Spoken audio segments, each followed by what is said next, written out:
మహిళా జర్నలిస్టులపై సీఎం రేవంత్ అనుచరుల దాడి. రుణమాఫీపై కవరేజ్కు వెళ్లిన జర్నలిస్టులు సీఎం సొంతూరు కొండారెడ్డిపల్లిలో దారుణం. మైకు లాక్కొని నెట్టేసిన వైనం, అసభ్యంగా ప్రవర్తిస్తూ వెక్కిలి నవ్వులు. నేషనల్ మీడియాలో హాట్ టాపిక్. సీఎం రేవంత్ రెడ్డిపై తీవ్ర విమర్శలు. సీఎం రేవంత్ రెడ్డి సొంత గ్రామంలో ఆయన అనుచరులు ఇద్దరు మహిళా జర్నలిస్టులపై దాడికి పాల్పడ్డారు.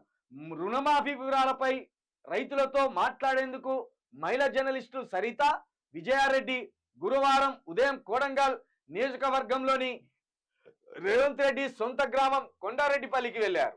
అక్కడ రైతులతో మాట్లాడుతున్న సమయంలో దాదాపు 50 మంది యువకులు తమను ముట్టడించి రైతులతో మాట్లాడనివ్వకుండా అడ్డుకున్నారని సరిత తెలిపారు. ఈ గ్రామానికి జర్నలిస్టులు రావద్దంటూ కెమెరాలను కూడా లాగేసుకున్నారని ఆమె చెప్పారు.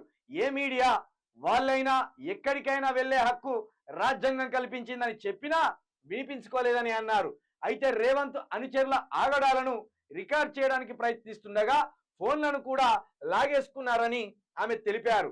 ఫోన్ తిరిగి ఇవ్వమని అడిగినప్పటికీ వినిపించుకోకుండా తమపై దాడికి పాల్పడ్డారని, తనపై ఒకరు చేయి చేసుకున్నారని సరిత ఆవేదన వ్యక్తం చేశారు. ప్రశ్నించినందుకు తనను విచక్షణ రహితంగా ఓ మడుగులో తోసేశారని వాపోయారు. దీన్ని రికార్డ్ చేసేందుకు ప్రయత్నించిన విజయారెడ్డి ఫోన్ కూడా లాక్కున్నారని మహిళా జర్నలిస్టులు సరిత విజయారెడ్డి తమపై జరిగిన దాడి గురించి చెప్పారు. ఇక్కడ నిన్న మనము సాయంత్రం ఒక లైవ్ పెట్టినాం. ఇక్కడ మిత్రురాలు సరిత గతంలో నా కొలీగిమే నాతోటి పనిచేసింది కూడా కన్నీరు పెట్టుకున్నది. ఆఖరికి పోలీస్ స్టేషన్లో తీసుకుపోయి కూర్చోబెట్టి రక్షణ కల్పిస్తే అక్కడ కన్నీరు పెట్టుకోవాల్సిన పరిస్థితి ఏర్పడ్డది. నిన్న లైవ్లో మనం చూపించినాం. నిన్న లైవ్లో సరితతోటి మనము ఫోనింగ్ కూడా తీసుకున్నాం.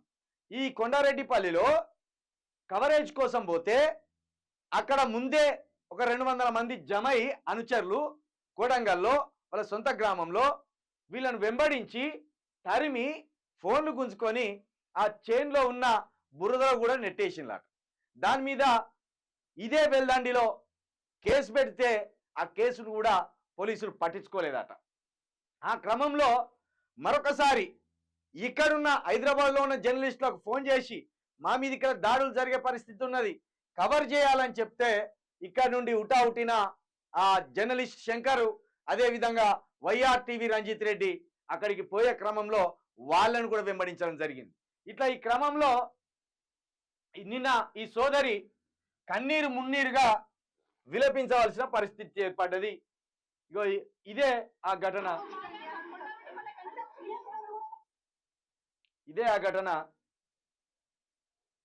నిన్న మనం సాయంత్రం దీని మీద లైవ్ కూడా చేసినాం. ఇగో ఇదే ఇట్లా ఎక్కడికక్కడ నిన్న ఆ సోదరి మనుల మీద, ఆ మిత్రుల మీద అడ్డుకునే ప్రయత్నాలు, మహిళా జర్నలిస్టులను చూడకుండా వాళ్ళతోటి దారుణంగా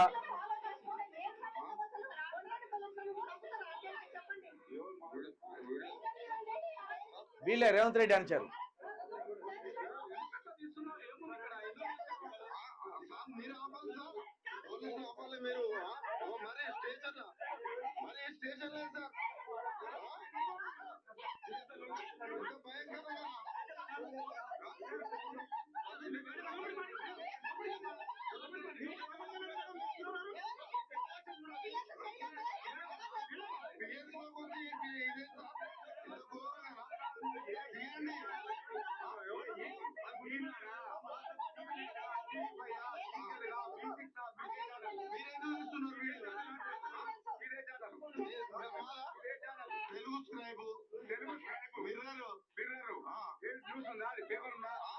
వాడు పేపర్ ఉందా అంటాడు, ఛానల్ రా అంటే పేపర్ రా అంటాడు వాడు.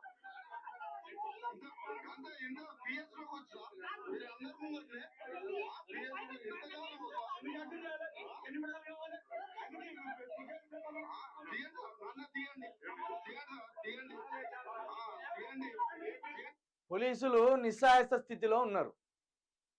ఇది రేవంత్ రెడ్డి గారి మండలం వెల్దాండి. అక్కడ జర్నలిస్ట్ ఏమంటాడు, పోలీస్ స్టేషన్లోకి మరీ చొచ్చుకొని వచ్చి కూడా ఇంత దుర్మార్గం చేస్తా అంటే మీరు ఆపాలే కదా సార్ అని అక్కడ తెలుగు స్క్రైబ్ ఛానల్కి సంబంధించిన జర్నలిస్ట్ అంటాను. ఇక అక్కడ ఆ సోదరి అయితే కన్నీళ్లు పెట్టుకుంటాను. అంటే ఆమెను మ్యాన్ హ్యాండిలింగ్ కూడా చేసినట్టు ఆమె నిన్న మనకు ఫోనింగ్లో చెప్పింది. కాబట్టి ఇలాంటి పరిస్థితులు దాపురించినాయి, ఇలాంటి పరిస్థితులు వచ్చేసినాయి తెలంగాణలో.